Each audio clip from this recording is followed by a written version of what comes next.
Singida ilikuja bila discipline. Kilichowaponza Singida walikuja kuchezea mpira, Yanga walikuja kucheza mpira. Singida alikuja kuchezea mpira, Yanga alikuja kucheza mpira. Yes, wakawa wanachezea mpira kwenye maeneo ambayo sio sahihi, wanapoteza mipira, si ndio? Wananyang'anywa mipira na watu ambao wamekuja kucheza mpira, wakashonwa miguu ya bajaji kiwepesi kabisa. Unaelewa vizuri? Mfano, kuna hii hoja kwamba Yanga na Singida ni mwembe wa uwani.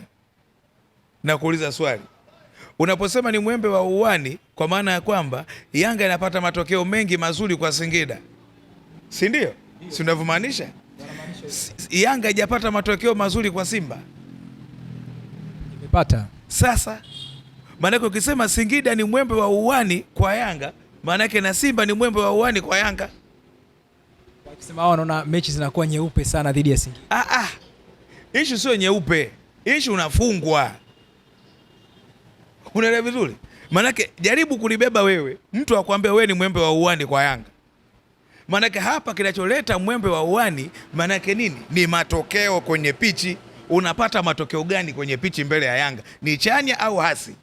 Sasa kama wewe umefungwa mara 6 mfululizo na umepata suluhu unashangilia, maanake na wewe bado ni mteja wa kuaminika kwa Yanga. Maanake iko hivi, Singida Black Stars na Simba ni wateja kwa Yanga wa kuaminika.